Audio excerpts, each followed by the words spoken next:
Selamat malam teman-teman. Moga-moga nggak bosen ya lihat saya. Ya, ini sekarang saya gantian jadi host.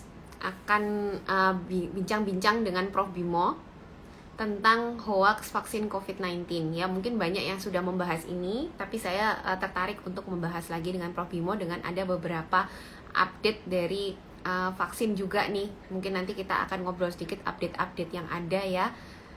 Oke. Ya, kita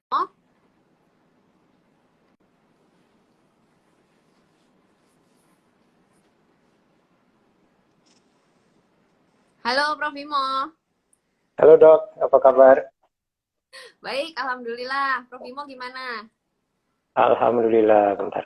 Ya oke, nggak capek ini. Ya, Baru saya kan selesai yang tadi, terus saya nyambung jadi host lagi. aja, Prof. Prof. Bimo yang banyak Oh ngomong gitu. nanti. Jadi saya banyak ngomong ya.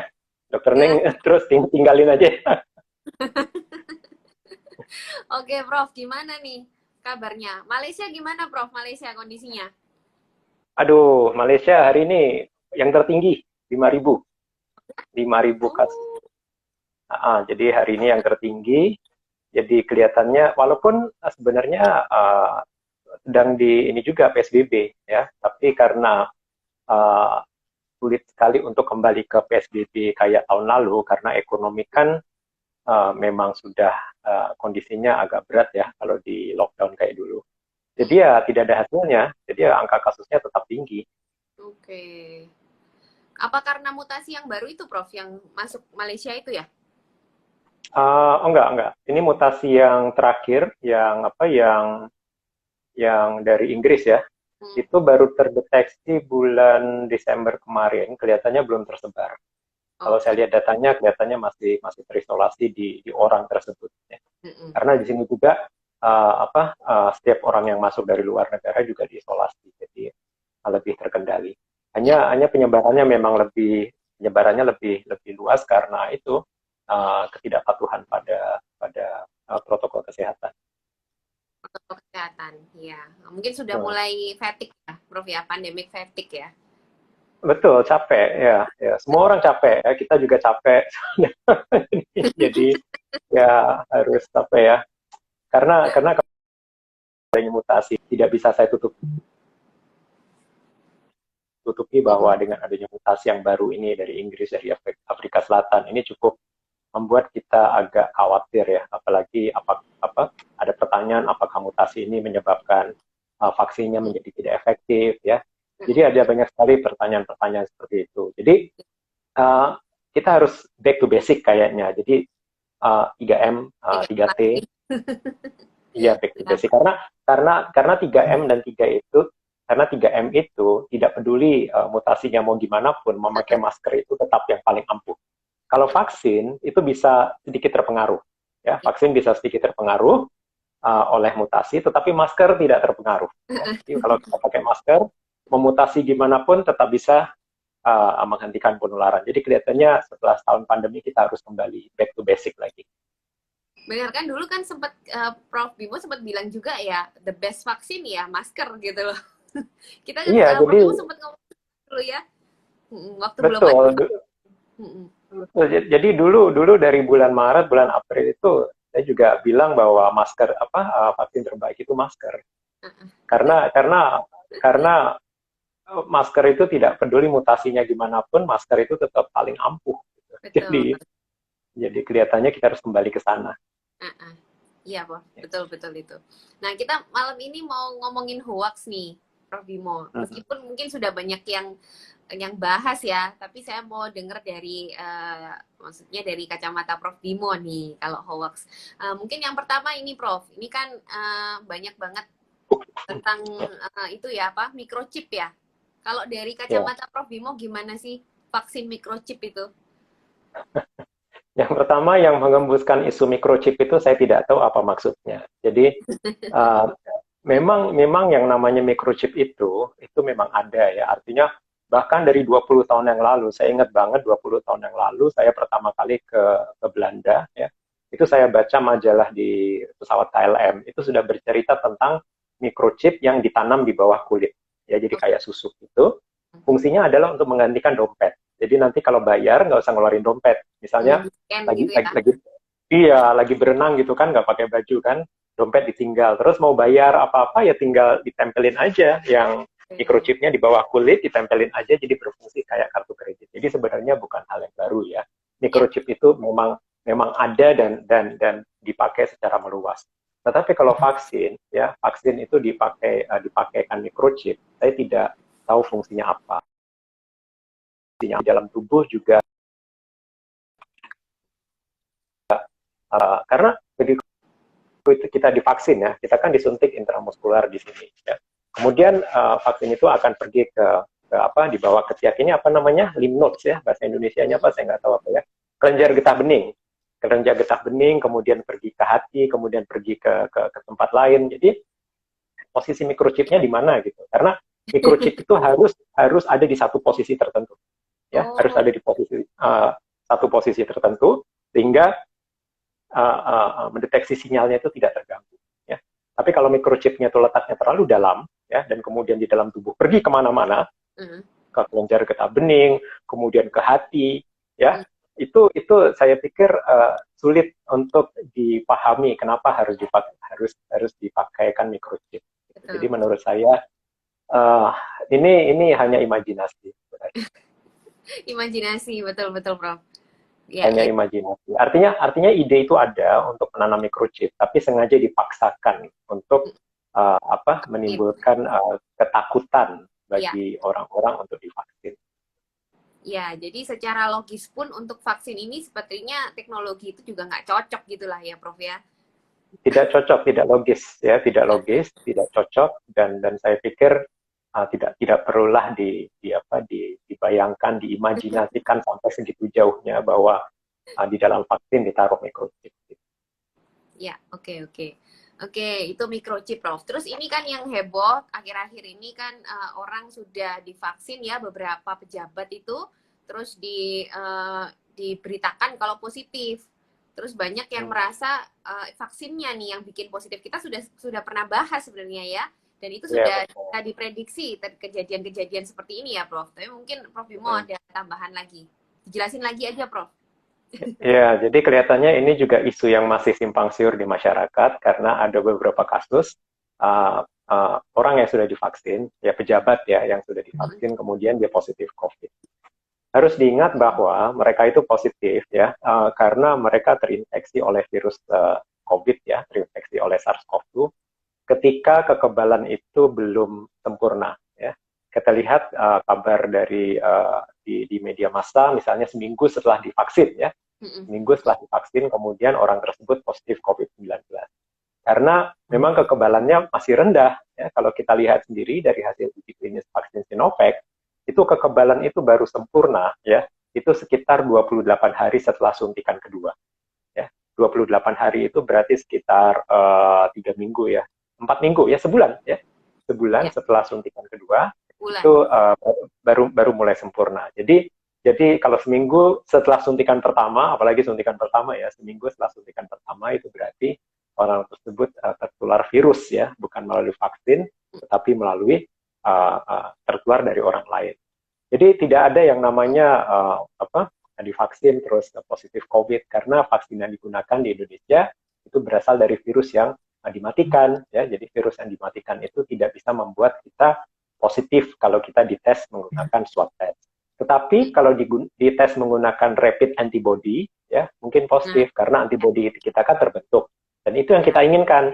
Ya, kita inginkan antibody terbentuk sehingga dites dengan rapid antibody mungkin bisa dilihat bahwa seolah-olah kita tertular COVID padahal tidak. Ya, jadi kita membentuk antibody karena vaksinnya.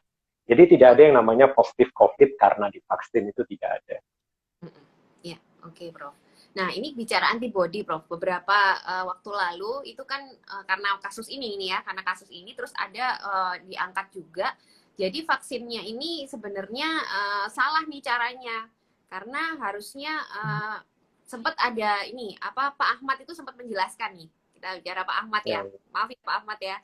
Jadi Pak Ahmad itu sempat menjelaskan di satu media atau TV ya, saya lupa, Prof. Jadi dari Pak Ahmad itu bilangnya kalau mau mencegah infeksi seharusnya IgA yang digunakan untuk vaksin gitu loh. Nah ini kan kalau kita disuntik intramuskuler, ini kan yang muncul IgM dan IgG, jadi tidak bisa mencegah. Terus akhirnya banyak orang yang salah paham dengan itu, terus menganggap loh vaksin salah kok dipakai gitu loh Prof. Mungkin bisa dijelasin.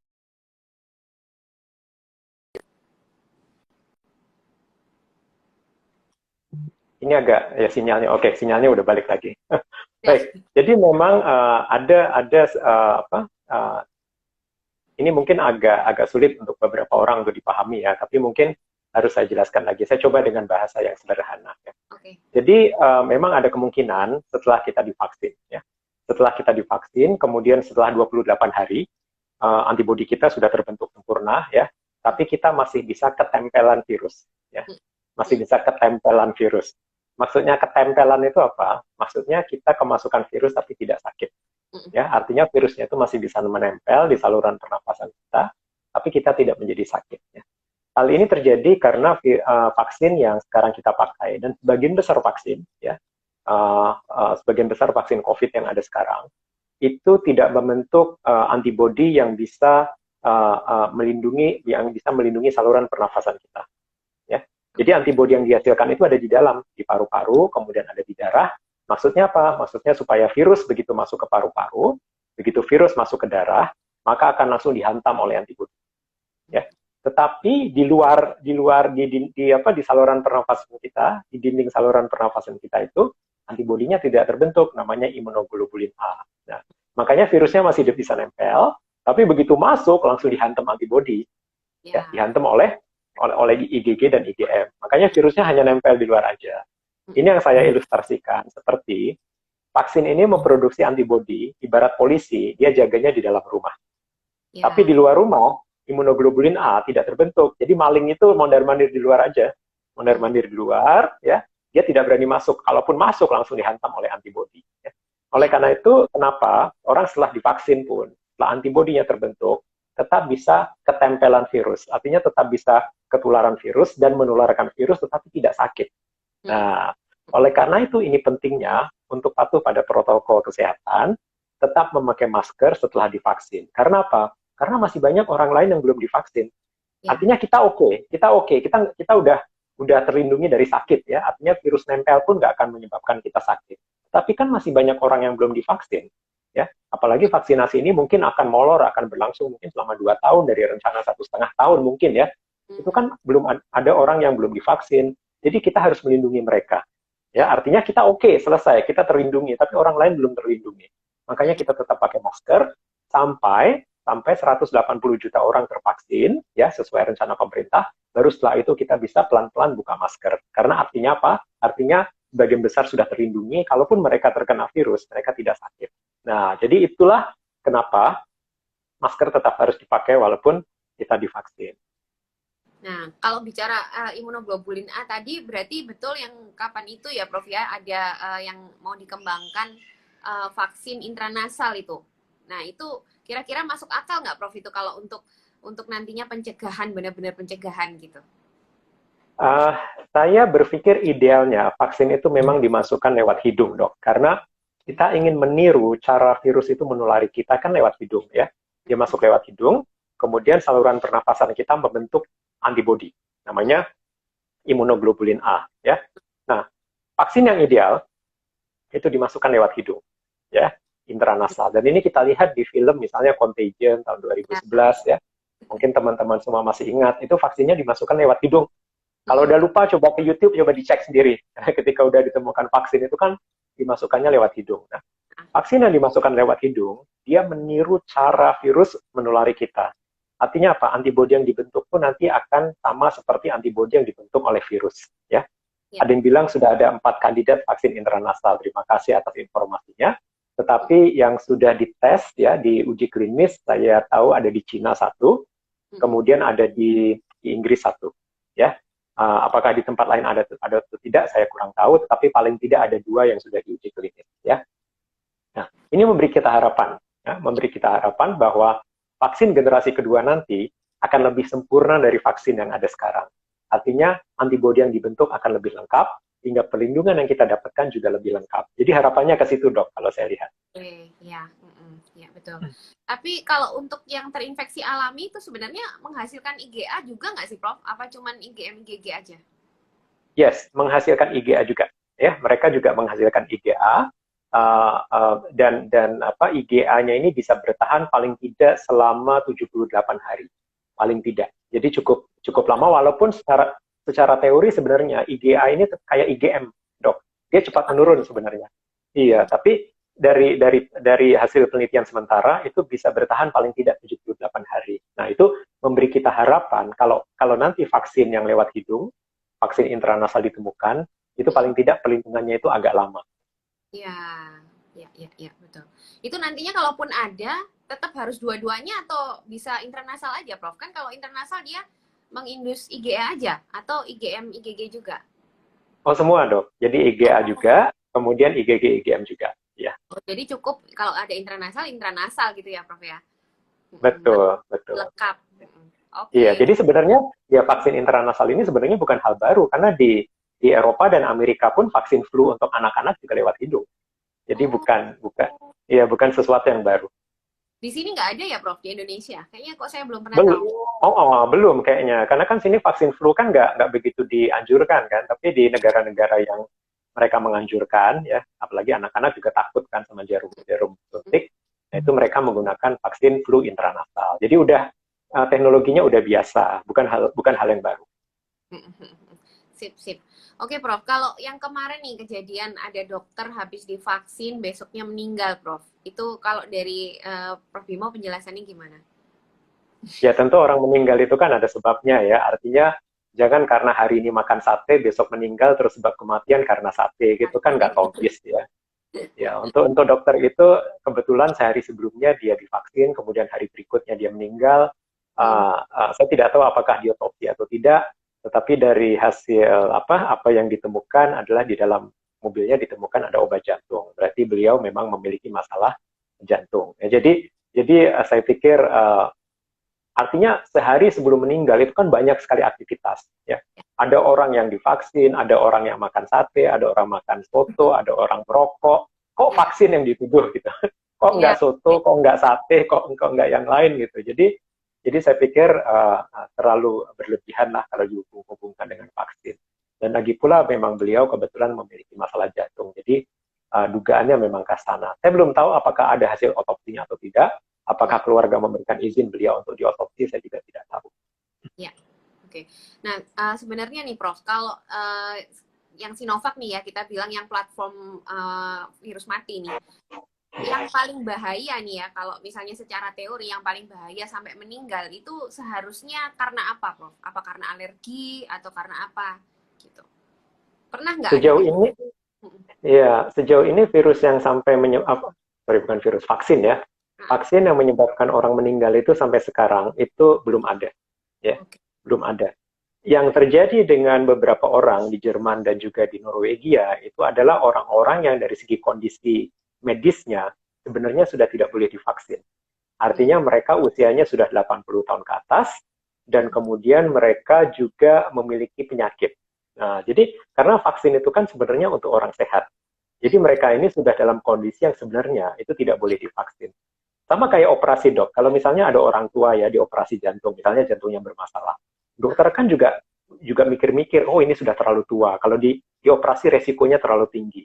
Ya. Jadi kita harus menyeimbangkan antara manfaat dan resiko.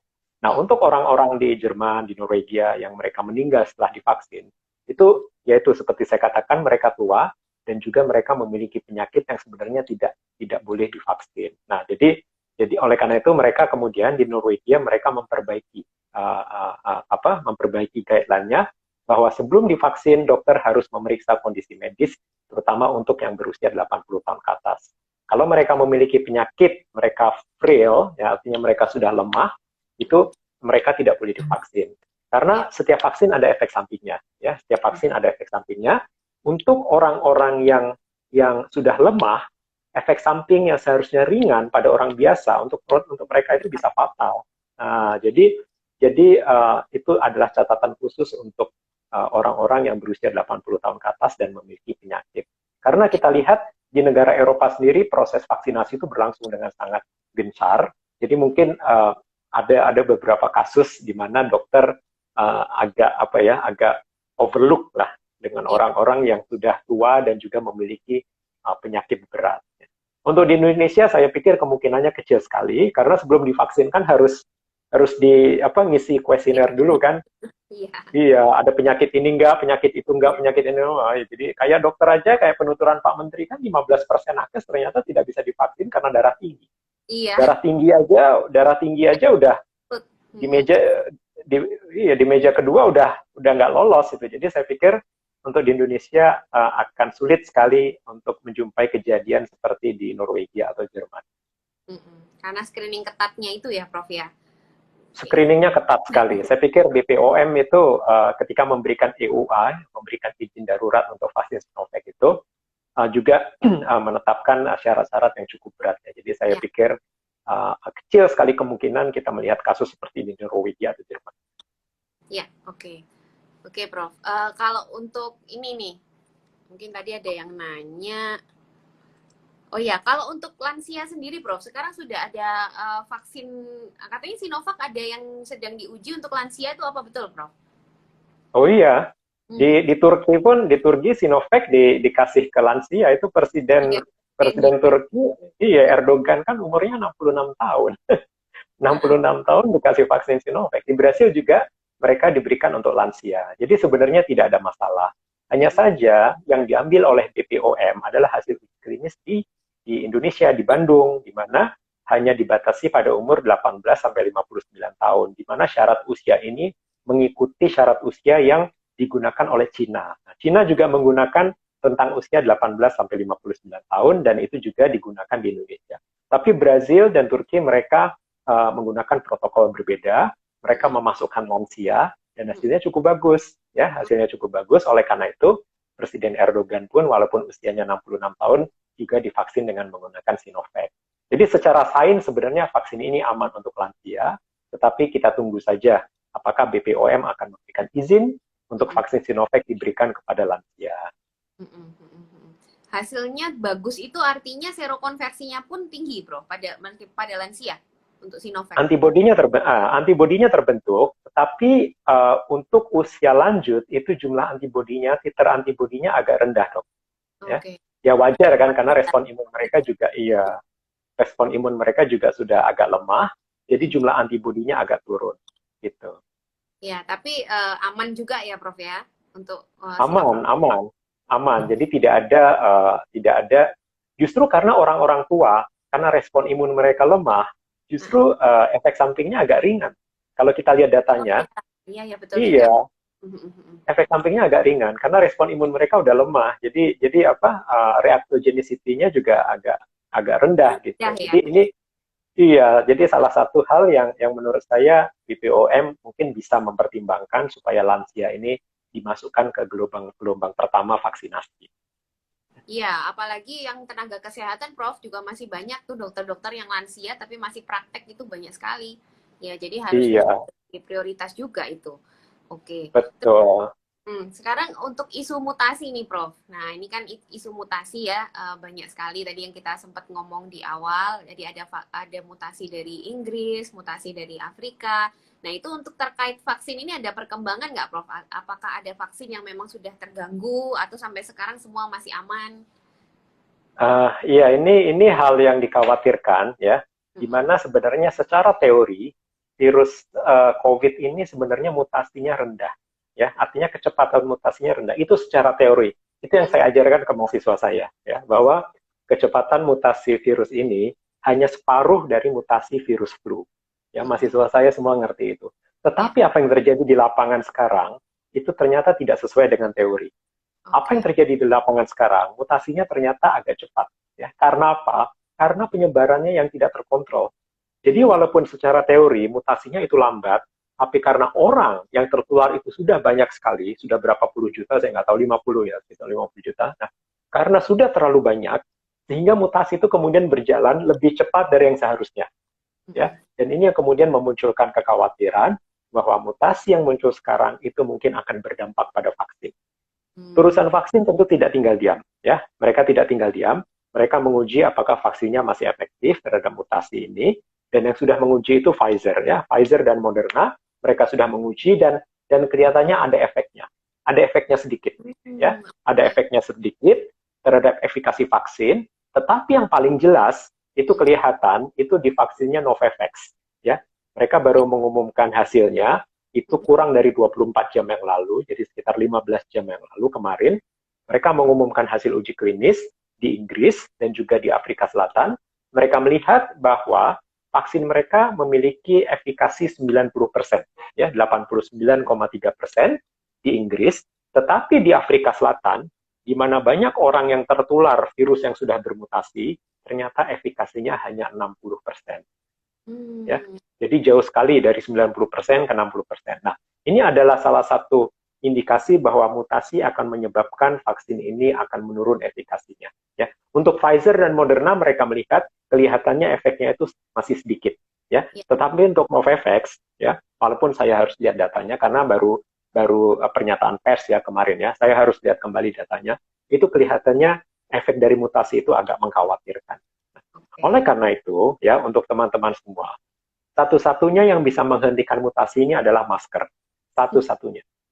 Hanya masker. Artinya apa? Artinya kita harus menghentikan virus ini dari melompat dari satu orang ke orang lain. Itu satu-satunya cara kita menghentikan mutasi. Artinya jangan sampai vaksin yang sudah kita tunggu-tunggu ini, ya, yang kita agung-agungkan sebagai senjata pamungkas, nanti menjadi tidak efektif karena mutasinya tidak terkontrol. Dan yang bisa mengontrol mutasi itu kita, yaitu dengan menghentikan penularan, dengan memakai masker, menjaga jarak, menghindari kerumunan, ya. Nah, sekarang sudah 5M ya, sudah bukan 3M lagi. Jadi setelah setahun berbunga ya, dari 3 miliar jadi 5 miliar. itu adalah satu-satunya cara untuk menghentikan mutasi. Ya, oleh karena itu penting sekali, masker itu penting sekali. Back to basic, sudah saya jelaskan tadi. Setelah setahun pandemi, memang sekarang ini kita harus back to basic. Kembali lagi kepada masker sementara vaksin diberikan. Gitu. Kalau Novavax sendiri itu platformnya apa, Prof? Isinya? Untuk Novavax sendiri platformnya hampir sama dengan vaksin merah putih, yaitu menggunakan protein, ya, menggunakan protein spike. Jadi bagian bagian ujungnya, ya, bagian spike dari virusnya itu mereka menggunakan protein. Jadi berbeda dengan Pfizer dan Moderna, mereka menggunakan RNA, tapi kalau Novavax mereka menggunakan protein. Ini platform yang mirip dengan vaksin merah putih, gitu. Mungkin karena spike ya, Prof. Jadi ngefek ya karena mutasinya kan terjadinya di spike gitu loh. Berarti kayak gitu. Iya. Ya betul. Ini yang kalau Sinovac gimana, Prof? Kan Sinovac kan whole virus. Ya, jadi ini yang sempat saya khawatirkan ketika dulu vaksin yang berbasis spike ini di roll out. Ini vaksin ini memang spesifik, ya, artinya karena vaksin ini akan mampu memblok si virus di bagian spike, ya. Tetapi karena mutasi sekarang itu ada di bagian spike, maka ini akan berdampak pada si vaksin, ya. Vaksin Sinovac itu menggunakan virus secara keseluruhan, sehingga antibodi yang dihasilkan itu bukan hanya antibodi untuk spike, tapi juga ada antibodi untuk nucleocapsid, ada juga antibodi untuk bagian-bagian virus yang lain, sehingga jenis antibodinya lebih beragam. Ini saya ibaratkan dengan orang menabung, ya. Orang ada duitnya banyak, tapi hanya disimpan di satu akun bank, ya, hanya disimpan di satu rekening, ya. Dengan orang yang ada duit, tapi dipecah-pecah di 5 atau 6 rekening, ya. Orang yang duitnya banyak disimpan di satu rekening, tiba-tiba banknya kolaps, atau tiba-tiba rekeningnya kecurian, itu kan hilang semua duitnya. Ini sama seperti vaksin-vaksin yang berbasis spike. Mereka fokus kepada pembentukan antibodi spike, tapi kalau ternyata spike yang bermutasi, mereka akan terdampak sekali. Tetapi vaksin Sinovac ini ibarat orang yang menyimpan uang di 5 atau 6 bank. Jadi kalau ada satu bank kolaps, atau ada satu rekening yang kebobolan, dia masih punya 4 atau 5 rekening yang lain. Jadi antibodi yang dihasilkan oleh vaksin Sinovac ini, kalaupun terjadi mutasi di bagian spike, maka dia masih punya antibodi dari bagian virus yang lain. Dari nukleokapsid, kemudian dari bagian dinding selnya, kemudian dari bagian lain. Nah, itu adalah kelebihan dari vaksin Sinovac. Tapi tentu juga ada kekurangannya, yaitu jumlah antibodinya agak sedikit. Karena seperti tadi kan, kalau kita simpan uang kita di 5 bank, itu kan berarti sedikit, sedikit, sedikit, sedikit, sedikit gitu kan. Itu kelihatannya sedikit, ya. Sama Ya, seperti antibodi yang dihasilkan oleh Sinovac, itu kelihatannya sedikit, tapi lebih beragam. Jadi ya. sekarang kita tinggal pilih, mau antibodi yang tinggi tapi terlalu spesifik, atau antibodi yang agak rendah tapi beragam. Pilihannya sulit ya. Iya, iya betul. Sama seperti kan kemarin kita ngasih pilihan mau yang efikasi tinggi tapi efek samping juga akan sedikit lebih berat gitu ya, Prof. Kalau yang efikasi lebih rendah, ya efek samping juga lebih ringan. Tinggal mau pilih yang mana gitu kan. Sekarang sama nih untuk mutasi juga begitu. Iya, ini namanya buah simalakama ya. Dimakan bapak mati, tidak dimakan ibu mati. Memang dalam urusan vaksin kita banyak sekali menghadapi buah simalakama. Jadi tidak mudah ya. Keputusan yang harus diambil oleh pemerintah atau negara manapun untuk memilih satu jenis vaksin itu adalah keputusan yang tidak mudah karena ada banyak sekali dilema. Iya, iya, iya. Untuk Novavax sendiri ini juga akan dibeli Indonesia ya, Prof, kalau nggak salah ya? Betul. Jadi Novavax ini adalah vaksin kedua yang akan datang setelah Sinovac. Hmm, oke. Ya, ya, ya. Tapi di Indonesia sendiri belum tahu ya mutasinya ini ada apa enggak. Nanti nggak tahu efikasinya berapa kalau di sini berarti. Ya, untuk di Indonesia sendiri monitoringnya agak lambat ya, karena yang informasi yang kita dengar saat ini yang di sequence itu adalah virus-virus entovirus dari bulan Juli tahun lalu. Jadi sebenarnya sudah iya harusnya ditinggalkan saja yang harusnya di sequence itu virus-virus yang Sabar. sekarang. Oke. Iya, ini harus nanya Mas Riza ini. Ya, Prof ya. Iya, ini Oke, mungkin kita jawab pertanyaan-pertanyaan ya, Prof ya. Nah, baik, baik. ini tadi ada yang nanya Novavax sudah kita bahas ya. Memang barusan soalnya itu ya info baru ya, Prof ya. Info baru saja. Ya mudah-mudahan insya Allah saya akan buatkan fitnya lah. Oh Mungkin iya, sip. minggu depan insya Allah saya akan buatkan fitnya biar teman-teman semua bisa baca. Ya, sip, sip, sip. Betul, betul. Bentar.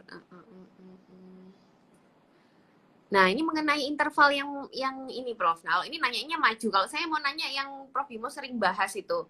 Kalau di mana yang mundur itu di Amerika ya, Prof ya? Iya, Iya. iya. Nah, itu gimana, Prof? Jadi memang ini ada pertanyaan ya bahwa interval vaksin Sinovac ini kan sekarang 2 minggu ya 14 hari. Apakah ini bisa diubah ya? Karena yang menjadi concern sekarang adalah stok vaksinnya nggak cukup. Saya dapat laporan dari daerah ya dari teman-teman saya di daerah itu ternyata vaksinnya nggak cukup. Artinya mereka punya pikiran bagaimana kalau dosis kedua ini ditunda saja. Artinya yang pertama sekarang adalah diusahakan supaya yang tervaksin itu sebanyak mungkin. Jadi yang untuk vaksinasi kedua ditunda dulu, ya artinya waktunya mundur dari 14 hari menjadi lebih dari 14 hari itu gimana? Jadi bukan dimajukan ya. Kalau vaksinnya banyak itu bisa dimajukan, tapi sekarang kan masalahnya vaksinnya itu sedikit, stoknya sedikit, ya. Jadi sempat ada pikiran bagaimana kalau diundur. Jawaban saya bisa, karena untuk vaksin Sinovac mereka untuk uji klinisnya mereka menguji 2 regim ya, menguji dua interval. Yang pertama adalah 14 hari interval, yang kedua adalah 28 hari interval. Hasilnya sama. Hasilnya yang 28 hari interval ini antibodinya juga tinggi. Ya, antibodinya juga tinggi. Nah, kenapa kita memilih yang 14 hari? Karena uji klinis di Indonesia itu memakai yang 14 hari intervalnya, dok. Tetapi uji klinis di tempat lain, bahkan kalau kita baca di papernya juga, mereka juga menguji kalau intervalnya 28 hari. Itu juga bagus hasilnya. Jadi dalam kondisi seperti ini, ya, dalam kondisi seperti ini di mana stok vaksin itu menipis, maka saran saya adalah interval itu lebih baik diperpanjang jadi 28 hari. Vaksin yang ada ini lebih baik untuk memvaksin orang-orang yang belum divaksin, karena kita juga dapat laporan ada yang nakes tidak kebagian vaksin atau segala macam. Langkah yang sama juga ditempuh di Inggris, ya. Ditempuh di Inggris, di mana waktu interval untuk pemberian vaksin Pfizer yang seharusnya 28 hari, mereka panjangkan menjadi 12 minggu. Ya, 12 minggu itu berarti 4 kali. Iya, mereka jadi 12 minggu ya. Jadi maksudnya supaya lebih banyak orang yang tercover oleh penyuntikan pertama. Karena penyuntikan pertama itu bisa memunculkan antibodi juga walaupun tidak full ya, tidak 100%. Tapi yang penting terlindungi dulu ya. Jadi yang bilang ada 7 hari itu terlalu dekat. Terlalu dekat ya. Lagipun vaksinnya nggak cukup nanti. Tambah butuh banyak ya, Prof ya. Iya. Sekarang kan fokusnya mengcover semua orang dulu dengan injeksi pertama. Jadi normalnya yang dilakukan adalah justru intervalnya diperpanjang. Dan saran saya 28 hari, ya, jadi di double ya dari 2 minggu menjadi 4 minggu, karena data hasil uji klinisnya itu ada gitu. Iya, iya, iya, iya. Berarti saya kira kalau misalnya suntikan cuman suntikan pertama itu terus belum protektif, Prof. Ternyata sudah ya. Itu sudah sebagian, ya, sudah muncul sebagian, ya. Hanya saja untuk penyuntikan kedua intervalnya itu bisa bervariasi. Tentu Oke. ini sekali lagi buah si malakama. Ya. Kalau kita ingin sempurna itu 14 hari. Tapi Iya, kondisi sekarang itu adalah kondisi yang memaksa di mana semua orang itu yang penting harus disuntik dulu.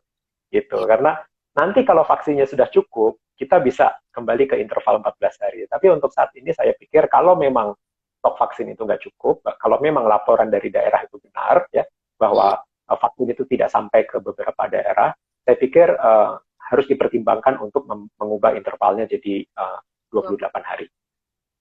Ya, oke. Kalau perubahan seperti itu berarti nanti akan butuh kayak EUA lagi dari BPOM gitu, Prof. Iya, betul. Jadi BPOM harus mengeluarkan izin lagi. Ya, ya, ya. Oke, ini ada yang nanya.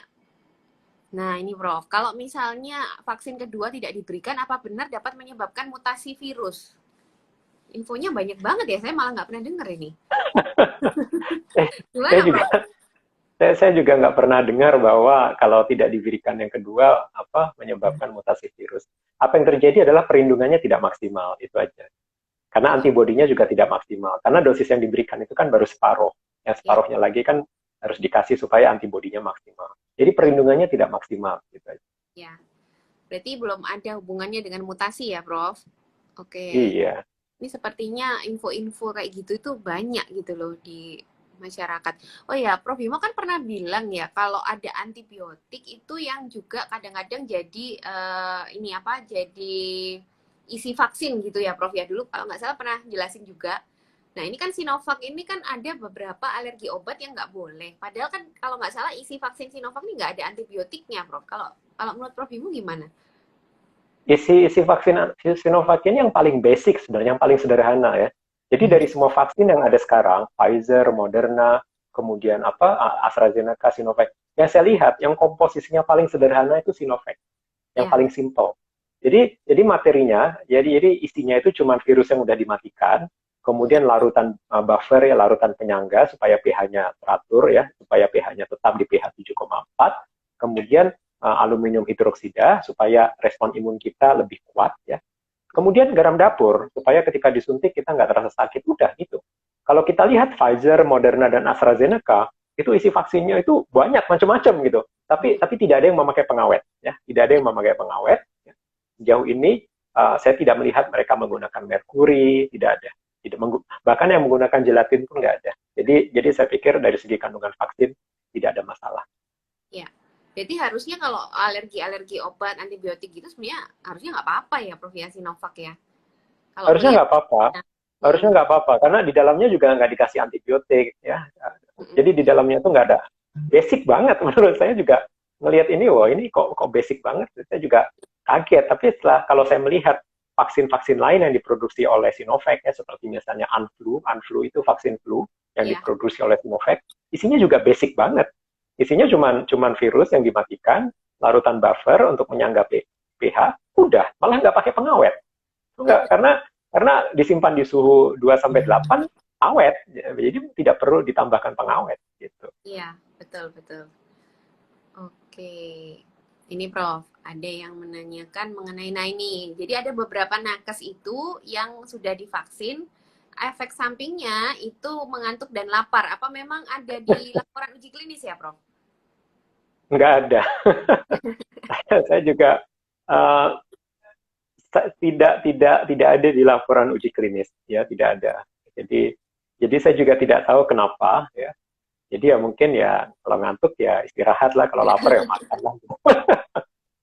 Artinya Iya, tidak iya. tidak perlu dikhawatirkan lah kalau ini. Ya, Malah dan bagus lah. biasanya cuman sehari, 2 hari gitu sih keluhannya itu. Atau mungkin psikis ya bisa juga sih. Iya, ya, itu saudara-saudara saya yang nakes di Hah? Jakarta juga setelah divaksin Sinovac nggak ada, nggak merasakan ngantuk, nggak merasakan lapar, biasa aja. Biasa aja. Iya. Iya, iya, iya, iya, iya. Oke. mm, mm, mm.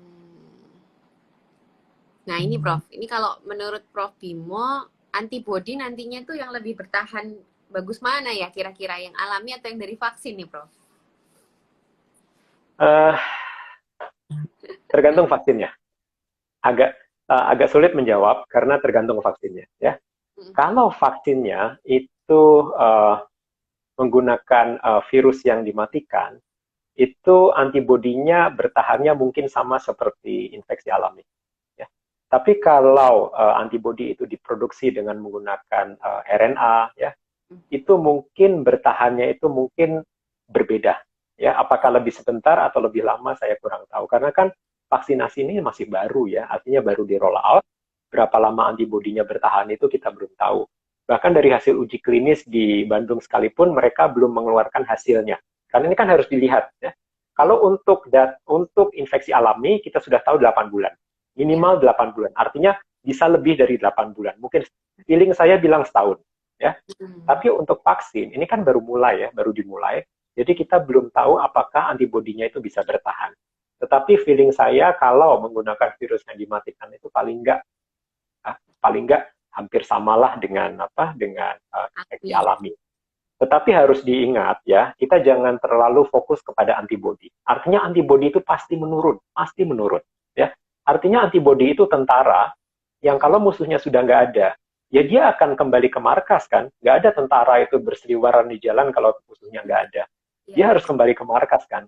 Jadi sama seperti antibodi, IgA, IgG itu pasti turun. Itu pasti turun. Jadi menurut saya kita jangan terlalu fokus pada antibodi, kita harus fokus kepada sel T. Di Nah, mana sel T ini akan mengingat, ya, karena dia merupakan sel memori, dia akan mengingat. Ketika nanti kita terinfeksi oleh virus yang sama, maka sel memori ini akan memproduksi antibodi lagi, mm, gitu. Jadi kita nggak usah khawatir lah sama antibodi bertahan berapa lama, yang penting sel T. Kalau kita lihat sel T dari infeksi alami pun sebenarnya sel T ini bertahan, mampu mengingat cukup lama. Ya, mm. jadi saya sebenarnya nggak terlalu khawatir lah. Yang saya khawatirkan justru mutasi. Itu yang Ya. saya khawatirkan. Jumlah antibodi saya nggak khawatir sama sekali. Mm, mm.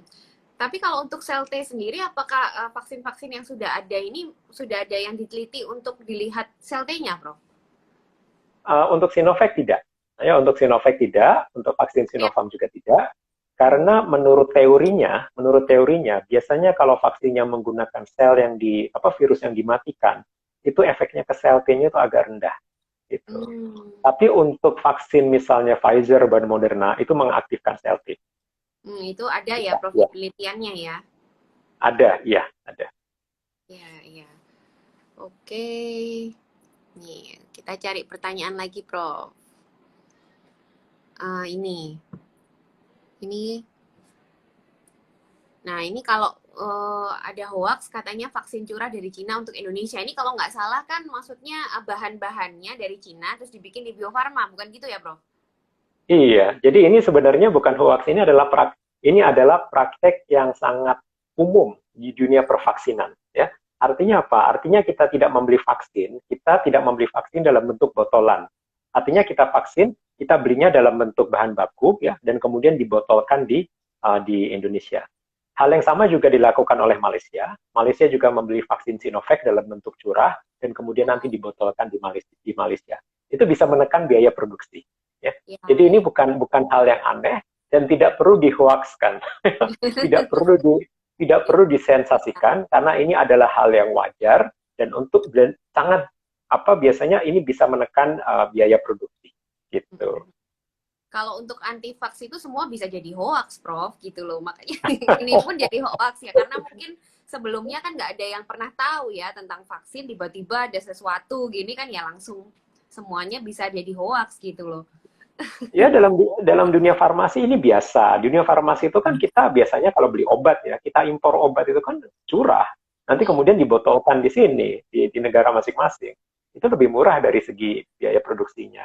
Jadi saya pikir nggak perlu dihoaxkan. Ini justru akan sangat membantu untuk menekan biaya. Nantinya kan diuntungkan juga rakyat gitu. iya, iya, betul, betul. Mm-mm.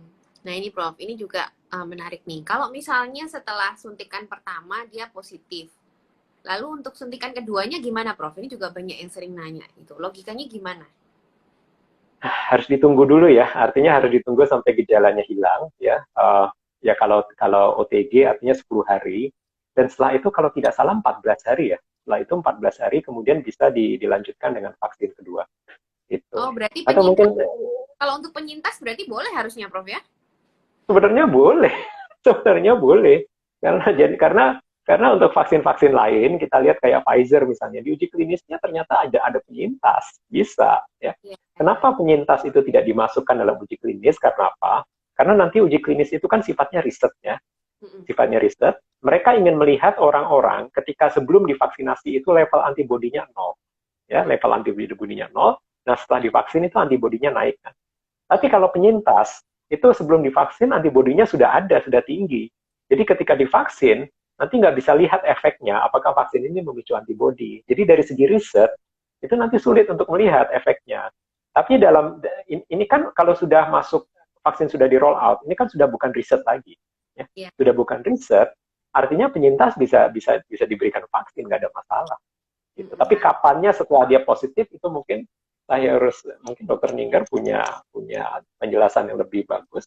Saya pernah dengar 14 hari kalau nggak salah, 14 Mm-mm. hari. Cuman saya nggak berani komentar kalau itu. Tapi untuk penyintas ya, saya berpendapat tidak ada masalah untuk penyintas.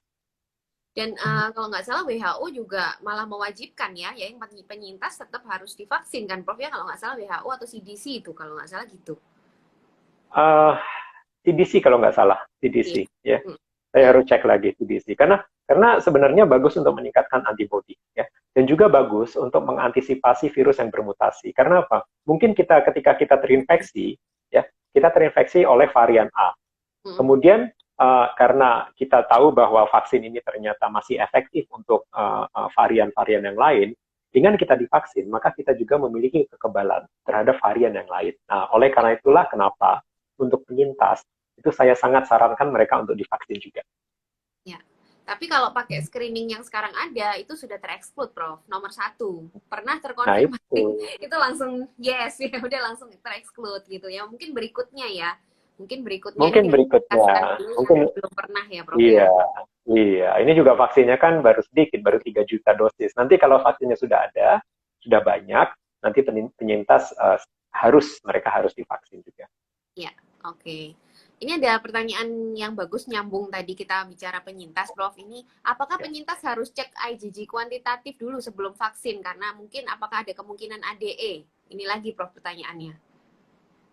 Sejauh ini saya tidak ADE itu ya sejauh ini hanya dibuktikan di lab ya untuk SARS dan MERS ya. Ya. Tetapi untuk SARS-CoV-2 ya untuk COVID-19 bahkan diuji di hewan pun itu nggak ada ADE. Sinovac sudah menguji Oke. dari bulan Juli ya. Mereka sudah menguji sebelum vaksinnya diberikan kepada manusia. Mereka sudah menguji di hewan. Ternyata nggak ada ADE. Ada ADE. Artinya ADE itu hal yang memang sudah dipikirkan dari awal dan sudah diantisipasi. Ya. Karena perusahaan vaksin juga nggak mau kan vaksin yang memicu ADE. Dan bahkan Sinovac pun sudah menguji ternyata tidak ada ADE di hewan, di kera ya, mereka mengujinya di kera. Itu tidak ada ADE. Oh, Jadi saya pikir kekhawatiran, iya di kera, jadi bukan hanya di sel ya, bahkan di kera pun mereka sudah menguji, ternyata tidak memicu ADE gitu. nah, untuk ceknya sendiri sebenarnya nggak perlu ya. Penyintas ya boleh divaksin, harusnya begitu ya, Prof ya. Jadi nggak perlu Ya. cek kadarnya ya. Menurut saya tidak perlu ya, artinya kalau kita harus dicek satu-satu dari segi logistik itu akan sangat berat. Ya. Iya, Artinya sekarang kita fokus ke vaksinasi. Tapi kalau perhatian kita terpecah ke mengecek level antibody, saya pikir itu akan memperlambat upaya vaksinasi. Saya pikir untuk dari segi praktisnya langsung divaksin aja. iya, betul, betul. Oke, Prof, ini ada yang nanya mengenai uji klinis. Ya, tadi juga di live saya yang sebelumnya itu pertanyaannya hampir sama. Jadi banyak orang yang menolak vaksin itu karena menganggap vaksin ini kan masih dalam uji klinis tahap 3. Kan belum selesai gitu loh, Prof. Jadi banyak yang Ya. menolak. Nah, itu gimana penjelasannya, Prof? Ya, yang ini adalah istilahnya unprecedented. Artinya apa? Belum pernah terjadi sebelumnya. Yang terjadi sebelumnya, vaksin-vaksin itu ditemukan ketika tidak terjadi pandemi. Artinya mereka bisa agak nyantai, prosesnya lama, 5 tahun, 10 tahun, kemudian vaksinnya baru diberikan kepada masyarakat. Sekarang ini kita dalam proses pandemi, kita butuh vaksin secepatnya, sehingga kita tidak punya waktu 10 tahun untuk menunggu satu vaksin. Ya. Artinya unprecedented, ini belum pernah terjadi sebelumnya. Oleh karena itu, apa yang dilakukan oleh banyak negara dan juga oleh WHO adalah mereka memberikan izin penggunaan darurat. Ya. Izin penggunaan darurat artinya vaksin itu diizinkan untuk dipakai ketika data awal, ya, data interim, ya, data sementara sudah menunjukkan bahwa vaksin ini aman dan manjur. Gitu. Jadi saya pikir memang betul uji klinis 3 belum selesai, tetapi berdasarkan data sementara, ya, secara statistik, vaksin ini sudah ada indikasi aman dan manjur, gitu. Jadi itu sebab kenapa vaksin tetap diberikan walaupun uji klinis tahap 3 masih Ya, berlangsung. karena kita bicara pandemi ya, Prof ya. Jadi jangan dibandingkan dengan pembuatan vaksin di kondisi yang bukan pandemi gitu ya. Betul, betul. Tapi walaupun demikian, tidak ada yang namanya potong kompas atau shortcut, itu nggak ada. Artinya uji klinis fase 1, 2, dan 3 itu tetap dilakukan. Ya. Artinya uji klinis fase 1 dan 2 itu kan menguji keamanan dan kemanjuran tapi di populasi yang sedikit. Ya. Uji klinis fase 3 kemudian diuji di puluhan ribu orang. Itu tetap dilakukan, dan juga sekarang tetap dilakukan surveillance, ya, tetap dilakukan pemantauan apakah terjadi efek samping ketika vaksin ini diberikan. Artinya kalau ada satu efek samping pun, ada satu laporan KIPI, itu langsung dimonitor dan kemudian diputuskan apakah diteruskan atau dihentikan, gitu. Ya. Dan bahkan vaksin yang melalui proses normal pun, ya, 5 tahun atau 10 tahun riset, itu pun masih dipantau juga.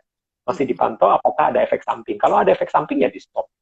Jadi prosesnya sama saja, hanya saja memang prosesnya diperpendek, dan itu bukan karena kita shortcut, tapi memang karena memungkinkan untuk diperpendek. Ya, sip, menjawab ya teman-teman.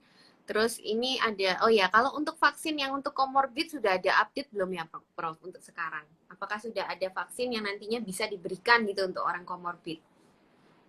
Semua bisa, Pfizer, Moderna, semua bisa diberikan untuk comorbid.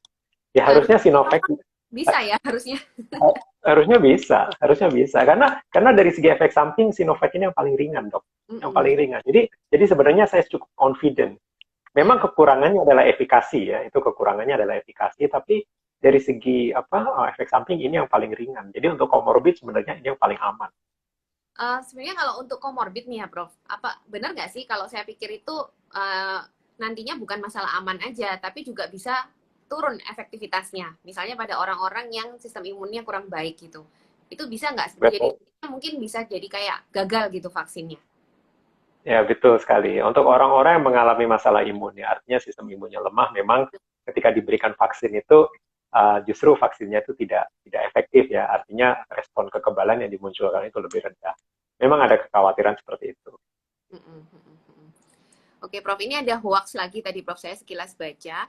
Kan ada sebenarnya sempat dengar sih, habis vaksin itu katanya harus minum air kelapa, Prof, untuk menetralkan.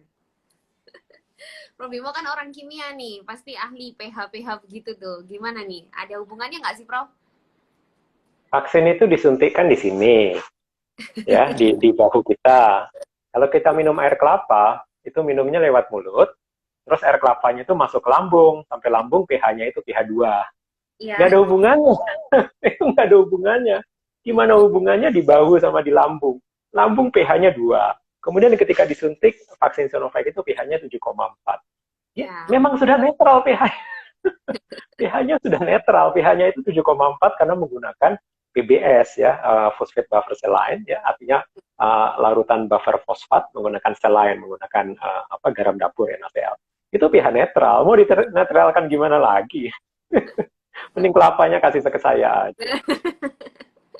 Iya, nggak tahu itu teori dari mana gitu. Tuh, disuruh ya nggak apa-apa. Untuk membantu pedagang kelapa nggak apa-apa. Untuk mensupport UMKM kita, pedagang kelapa, es kelapa, itu nggak apa-apa. Tapi Iya, iya. kalau untuk menetralkan vaksin ya di bahu sama di lambung gimana ada koneksinya ya. Vaksinnya juga udah netral kok pH 7,4. Tapi ini hoaxnya masih mending, Prof. Bukan yang anti-vax. Kan ini boleh vaksin, tapi habis vaksin minum air kelapa gitu. Ya Oh nggak kalau itu masalah. saya Oh kalau itu saya dukung kan enak habis Iya, divaksin minum air kelapa apalagi es kelapa itu kan. iya. Makanya jangan air kelapa, es kelapa. Kalau itu saya dukung gitu. Oke, oke, Prof. Iya, oke. Mungkin teman-teman kalau ada hoax lagi bisa ditanyain ya, kita jawab semua ya. Ini memang tujuannya adalah menjawab hoax-hoax ini. Oke, lagi Prof, saya carikan pertanyaan lagi. Um, ya, ini sebenarnya nih yang saya juga pengen tanya. Ini kan kalau di Indonesia kita kan screeningnya tuh sangat banyak ya, Prof ya. Dan banyak yang tereksklud. Tapi ya itu tadi yang Prof bilang harusnya kan Sinovac ini relatif aman gitu ya. Terus kasihan juga sih orang-orang misalnya punya hipertensi tapi sudah terkontrol, tapi pas datang mungkin takut gitu, tensinya naik Prof, pas mau divaksin itu banyak kejadian seperti itu. Terus akhirnya dia nggak divaksin gitu loh. Jadi Ya, kriteria terkontrolnya itu nggak jelas, cuman dari screening itu aja. Itu bisa nggak ya ya, nanti ya. diperbaiki gitu loh Prof, kan akhirnya kasihan juga banyak yang nggak dapet ya. Gitu. Bisa sebenarnya bisa karena biasanya setelah vaksin ini di roll out Mm-mm. nanti dievaluasi. Kalau ternyata aman untuk mereka-mereka ya harusnya nggak masalah, nanti bisa diberikan. Gitu. Jadi nantinya pasti ada perkembangan-perkembangan terus ya, Prof. Ini kasihan kan banyak yang nanti saya pakai vaksin apa, kok nggak bisa. Ini misalnya hipertensi, ya mungkin pakai Sinovac juga bisa ya, Prof. Tapi nanti mungkin diperbarui lagi gitu ya datanya. Pasti, pasti ya. Karena ini biasanya yang baru pertama itu istilahnya test the water. Kita menguji dulu. Kalau Hmm, ternyata tidak apa-apa, pelan-pelan kita juga mengikut sertakan orang yang sebelumnya dieksklusi. Seperti itu biasa. Jadi saya pikir Sinovac ini termasuk aman. Saya tidak melihat potensi potensi problem pada ya, vaksin Sinovac. Ya. oke. Terus kalau untuk Pfizer dan Moderna sendiri itu kan banyak kejadian anu ya, Prof, alergi berat gitu ya. Itu apa Ya. memang itu karena orang-orangnya memang punya riwayat alergi disuntik atau itu kayak tiba-tiba aja gitu? Itu kalau yang sudah Ya, dilaporkan gimana, Prof? sejauh ini mereka mencurigai bahannya. Jadi bahan yang digunakan untuk vaksin Pfizer dan Moderna itu bahannya baru. Ya. Hmm. Jadi mereka menggunakan nanopartikel. Tapi ini bukan microchip ya. Sekali lagi bukan microchip. Ini hanya nanopartikel yang biasa sekali digunakan oleh orang-orang farmasi ya untuk menstabilkan RNA. Ya, karena RNA itu nggak stabil. Ya. Jadi mereka menggunakan nanopartikel yang salah satu kandungannya adalah polyethylene glycol atau PEG. Mm-mm. 72% orang memiliki antibodi terhadap PEG, ya. Artinya kita pernah terpapar PEG dari apa odol, kemudian dari sampo, kemudian dari bahan-bahan yang ya, selama ini PEG digunakan di berbagai skincare, ya, kemudian kosmetik segala macam itu ada PEG. Jadi kita ada sedikit antibodi terhadap polyethylene glycol.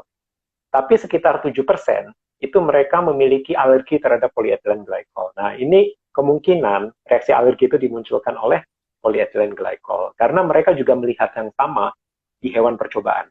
Ya. Mm-mm. Di hewan percobaan ternyata juga alergi terhadap polyethylene glycol yang dipakai di dalam vaksin Pfizer dan Moderna. Gitu.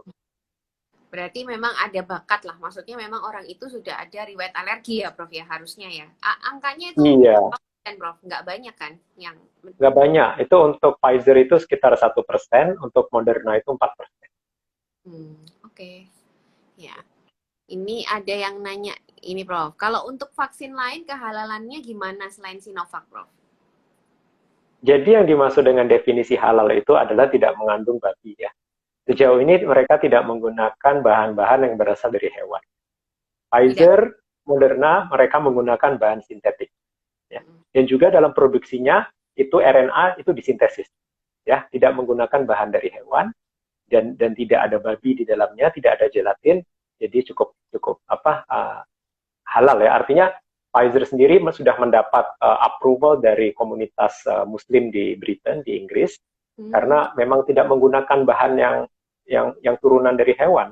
Jadi semuanya sintetis, aman. yes. Ya. Oke. Nah, ada pertanyaan lagi, Prof. Apakah vaksin selain Sinovac nanti akan juga diuji klinis di Indonesia? Uh, mungkin tidak, karena melihat dari urgensinya, ya, ini kan Mm-mm. kita urgent, mungkin tidak, ya. Uh, jadi mungkin akan diimpor dan kemudian langsung diberikan kepada masyarakat. Sinovac dulu diuji karena pada waktu itu belum ada satupun negara yang menguji klinis Sinovac. Jadi Oh. Indonesia itu termasuk negara pertama, ya. Mm-mm. Tetapi untuk vaksin lain itu sudah diuji di negara lain, di negara-negara yang dari komposisi rasnya itu beragam, ya. Mm-mm. Misalnya diuji di Amerika, ada yang diuji di Eropa, mereka kan ada orang Asia juga. Ya, jadi di situ dilihat apakah vaksin ini efektif untuk ras Asia. Jadi saya pikir untuk apa vaksin-vaksin selanjutnya itu tidak akan diuji klinis di Indonesia. Ya, itu pernah ada yang nanya juga sih, Prof. Berarti kalau misalnya tidak diuji klinis di Indonesia, nanti apakah berpengaruh? Tapi tadi sudah menjawab, ternyata meskipun di negara lain pun ras juga bermacam-macam ya, Prof ya. Jadi Ya, ras Asia pun ada gitu ya. Jadi cukup gitu. ya. Ya, Oke. selama ini beberapa vaksin yang kita pakai juga kan nggak diuji klinis di Indonesia juga. Di, Oh iya jadi ya. kita, iya, BPOM kan hanya membaca dokumennya. Kalau BPOM sudah satisfied, sudah puas dengan dengan argumen-argumen di dalam dokumen tersebut, ya udah, dia approve. Iya, iya, iya. Ya itu tadi ya. Mungkin orang nanya karena vaksin COVID. Sebenarnya vaksin yang lain ya kemarin-kemarin nggak diributin gitu ya, Prof ya. Mau itu diimpor dari mana kek, mau itu diuji atau enggak. Tapi kalau yang sekarang ini benar-benar ditanyain gitu. Kenapa kalau kalau nggak diuji di Indonesia nanti gimana efektivitasnya, gimana gini-gini gitu ya, Prof ya. Iya, betul. Oke, ini kok ada yang nanya apakah banyak perawat yang meninggal setelah divaksin? Ini hoax sekali, Di, Prof. Ya, di makanya nggak mana? tahu gimana. Di Di mana? luar, di luar negeri pun Jadi nggak ada kan ya, Prof? Laporan kayak jadi seperti itu nggak ada ya? jadi kalau banyak perawat yang meninggal itu bayangan saya kan 100 perawat itu. Itu beritanya di mana saya juga nggak tahu karena saya belum pernah baca. Yang meninggal itu yang orang-orang tua itu, yang di Norwegia itu. Norwegia, Tapi ya. kalau sampai banyak perawat yang meninggal itu juga saya merasa aneh itu dapat berita dari mana gitu. Mungkin itu, Prof, yang kapan itu ada perawat yang di TV itu loh, Prof, yang di Amerika tuh Oh, ya, yang ya ya. disuntik terus dia kolaps itu loh. Ya, jadi memang dia memiliki sejarah. Kalau habis disuntik itu memang dia pingsan ya, artinya tekanan darahnya turun. Mm-mm. Beberapa orang memang ada gejala seperti itu ya, bahwa habis disuntik itu memang mungkin karena dia takut sama jarum atau apa ya, jadi dia pingsan. Tapi nggak meninggal karena dia cuman apa gelap berapa detik itu terus ya bangun lagi terus memberikan pernyataan pers lagi, jadi nggak ada yang meninggal. Ya, jadi itu mungkin videonya diambil sepotong, Prof. Jadi habis disuntik, orangnya kayak jatuh gitu kan, terus dibilang itu memang Ya, perawat. ya. Bapak mungkin dari situ terus dijadikan suatu cerita gitu ya. Jadi bukan ya teman-teman, itu adalah namanya kalau kita sebut sih reaksi vasovagal, Prof. Jadi ada orang-orang itu yang kayak refleks gitu loh. Kalau kena Ya. nyeri atau apa itu dia langsung ada refleks pingsan gitu kan, ada ya orang yang seperti itu, jadi entah takut atau dia memang sensitif sekali, jadi setelah kena nyeri sedikit dia bisa sampai pingsan, itu ada yang seperti itu. Bahkan ada Iya, beberapa karena orang, iya, bahkan ada beberapa orang tuh mau BAB nahan itu pun sampai pingsan kalau orang itu memang refleks vasovagalnya kuat, itu bisa, Bro, gitu ya. oh gitu ya. Iya, karena videonya juga dipotong kan, videonya Ya, dipotong kemudian jadi seolah-olah meninggal. Jadi menurut saya yang menyebarkan hoax ini memang jahat sekali. Artinya memang niatnya itu memang niat jahat, ya, karena niat bohong jahat. gitu ya. Iya, jadi mereka melakukan manipulasi. Jadi memang ya jahat lah kalau menurut saya. Iya, itu kan dipotong, terus mungkin klarifikasi yang setelah itu nggak disiarkan lagi, Prof. Jadi seolah-olah sampai situ gitu kan. Itu kan ada Iya, klarifikasi betul. lagi sih, perawatnya itu kan konferensi pers lagi gitu kan. Itu nggak Betul. disiarkan lagi begitu. Oke, ini kita sudah 1 jam ngobrol, nggak kerasa ya, Prof ya. Mungkin saya cari 2 pertanyaan lagi. Mungkin ada yang Baik, mau baik. tanya, silakan. Ini kebanyakan nanya tentang komorbid dan lain-lain. Ini anu ya, intinya tuh aman sebenarnya, tapi ini masalah teknis. Ini tetap kita menunggu banyak pertimbangan lah, istilahnya seperti itu ya, Prof ya. Ya, karena uji klinis sendiri pun di Indonesia memang tidak mengikutsertakan komorbid karena Ya, ya. desain eksperimennya. Tapi sebenarnya kalau kita melihat vaksin lain pun yang justru efek sampingnya lebih tinggi dari Sinovac, itu justru diberikan ke komorbid juga nggak ada masalah gitu. Jadi seharusnya Sinovac juga nggak ada masalah. Betul, betul. Iya, iya. Oke, reaksi. Ada reaksi shock anafilaksis karena vaksin nggak? Sejauh ini tidak ada kalau Sinovac, dan di Pfizer dan Moderna juga tidak ada. Iya, oke, terjawab ya. Ya, Terus, oke. Oke, kayaknya. Oh, ini ditanya nih, Prof. Kondisi di Malaysia banyak hoax nggak, Prof? ya hoax itu ada di mana-mana ya. Jadi Ya. harus jujur saya katakan, dulu ketika Malaysia tahun lalu ketika kita berhasil menekan angka penularan sampai 0, ya, itu tidak banyak hoax. Tapi sekarang itu mulai banyak. Artinya saya melihat kesamaan bahwa hoax itu akan berkembang ketika kasusnya itu naik dan kelihatannya tidak terkendali. Artinya apa? Artinya hoax itu akan beredar ketika masyarakat mencoba mencari apa sih jalan keluar dari semua ini, gitu. Ketika mereka melihat kasusnya naik tanpa ada harapan bahwa kasus ini turun, maka sebagai naluri sebagai manusia normal adalah mencari jalan penyelesaian, kan? Mencari penjelasan bagaimana kita akan mengakhiri semua ini. Ya. Oleh karena itu ada macam-macam hoax sampai menganggap oke, gampangnya yaudah anggap aja COVID ini nggak ada. Artinya jalan keluarnya gampang, nggak usah dites, anggap aja nggak ada, selesai. Jadi semakin kita lama berada dalam situasi ini, hoax ini akan semakin banyak. Dan lihat aja begitu kita, kalau misalnya nanti vaksinasi berhasil, kemudian Menteri Kesehatan yang baru mempunyai strategi yang lebih baik dalam menjalankan 3T, kemudian masyarakat patuh pada 3M, kemudian kasus turun, hoax itu pasti hilang. Hoax itu pasti hilang. Ya, ya. Tapi ada ya, Prof. Di Malaysia pun ada ya? Oh ada, justru sekarang tambah banyak karena kasusnya juga naik kan dari 150 sehari tahun lalu, sekarang itu hari ini 5.000 sehari. Jadi semakin tinggi ya kasus itu, hoax itu justru jadi hoax itu semakin banyak. Betul. Oke, ini mungkin, nah ini ada yang nanya lagi nih, Prof. Habis vaksin katanya nggak boleh makan minum, apakah benar? Kan katanya lapar habis divaksin, terus nggak boleh Iya, makan. nggak boleh makan. Susah banget kalau gitu ya, yang nggak mau divaksin dong kalau nggak boleh makan. Nggak apa-apa, nggak apa-apa. Tidak ada larangan untuk makan dan minum setelah divaksin. Nggak apa-apa. Nggak ada hubungannya ya, Prof ya. Jadi nggak apa-apa teman-teman ya, nggak usah minum air Nggak ada kelapa, hubungannya. makan minum ya, minum air kelapa nggak apa-apa sih sebenarnya. Oh, kalau itu saya dukung, Dok. Kalau apalagi es kelapa itu saya dukung. Terus Ya, makan dan minum itu saya dukung juga. iya iya iya. Ini kok macem-macem ya yang ini. Ya, oke deh. Satu lagi ya, Prof ya. Oke, siap, Dok. Mm, mm, mm, mm.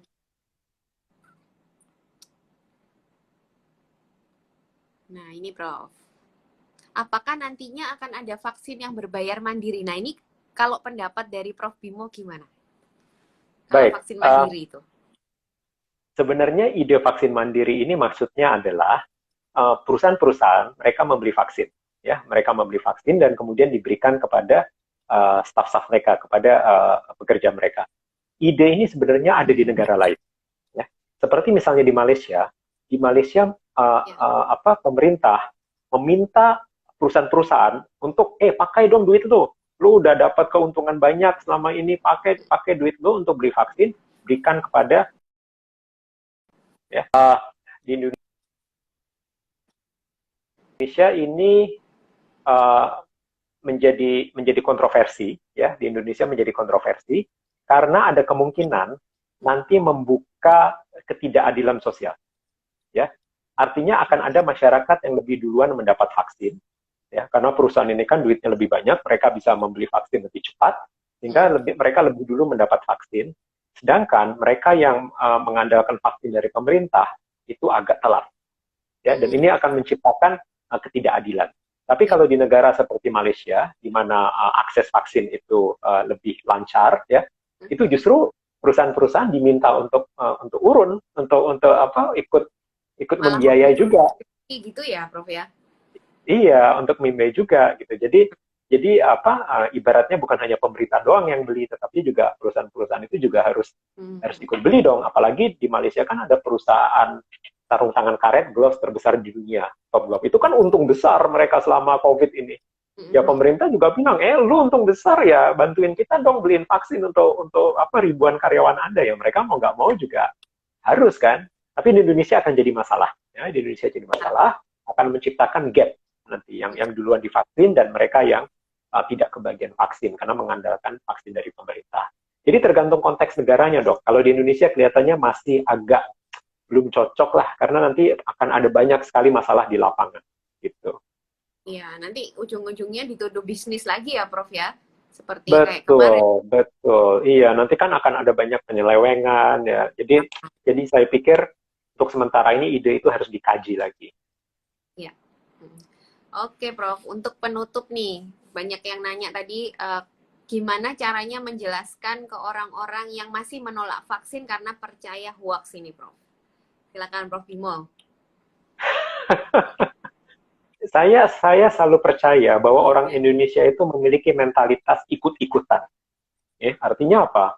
Artinya kalau nakes ini semua sudah divaksin dan ternyata nggak ada apa-apa, mereka akan ikut. Mereka akan ikut. Oleh karena itu, kenapa pemerintah menjaga betul supaya jangan ada KIPI, supaya jangan ada kejadian ikutan pasca imunisasi. Karena gelombang pertama inilah yang akan membentuk kepercayaan di masyarakat. Jadi menurut saya hoax itu jangan dikhawatirkan. Kalau memang mereka nggak mau percaya sama saya, sama Dr. Ning, biar, nggak apa-apa. Ya. Artinya, kalau ada tembok di depan kita, kemudian kita jangan membenturkan kepala kita berkali-kali ke tembok. Ya, nanti kepala kita yang hancur. Ya. Udah, tunggu dulu. Nanti kalau semua sudah divaksin, dan ternyata aman, nggak ada apa-apa, nanti mereka ngikut. Karena saya tahu orang kita itu seperti itu. Nunggu dulu kan, lu dulu gitu. Terus, bilang, kok ternyata nggak ada apa-apa ya, ya udah ikut aja. Jadi, menurut saya nggak perlu dikhawatirkan, apalagi vaksinnya juga aman kan. Dan sekarang baru nakes ya, dan saya pikir respon dari nakes juga cukup bagus kan, artinya sampai ada nakes yang nggak kebagian kan, sampai ada yang nakes antusias tapi ternyata namanya nggak ada di dalam sistem gitu. Jadi tapi saya pikir masih nolak juga, Prof, nakesnya. Ya nolak itu ya ada 1-2 nggak apa-apa lah. Saya pikir abaikan saja. Nanti mereka satu saat nanti mereka juga akan divaksin. Apalagi nanti ya, saya melihat ke depannya vaksin ini akan jadi syarat. Akan jadi syarat ketika kita travel, ketika kita mau kemana gitu, itu akan jadi syarat ya. Kayak sekarang tes swab ya, antigen itu jadi syarat. Saya akan melihat nanti arahnya ke sana. Jadi nanti berhadapan dalam situasi seperti itu, kemudian melihat ternyata vaksin ini nggak ada kejadian apa-apa ya. Saya pikir bisa lah nanti mereka akan join the bandwagon lah, mereka akan gabung kemudian. Dan sekarang yang harus kita fokuskan sekarang adalah distribusi, karena saya melihat sekarang masalah justru di distribusi. Artinya antusiasme itu ada dari nakes. Saya melihat teman-teman nakes juga antusias, tapi distribusinya terhambat di mana? Kayaknya ada sesuatu yang membuat distribusi ini tidak lancar di lapangan. Dan ini saya pikir Pak Budi juga sudah aware dengan masalah ini dan sedang diselesaikan. Begitu gelombang pertama ini berhasil, saya pikir insya Allah yang lain akan ngikut. Karena orang kita seperti itu. Lihat dulu terus baru ikut gitu kan. Jadi don't worry. Jangan khawatir. Oke. Makasih Prof Bimo ya atas ilmunya seperti biasa ya, yang selalu dengan wejangan-wejangan. Wejangan nih kesannya saya wejangan itu kesannya saya mbah-mbah gitu ya, orang tua. Gitu ya. Apa dong? Ya, nasihat kayak apa sama aja. Nasihat. Kuliah 2 SKS. Oke deh. Iya, ini kuliah nih. Kalau Prof Bimo biasanya ngasih kuliah dibayar. Ini gratis nih ya, Prof ya.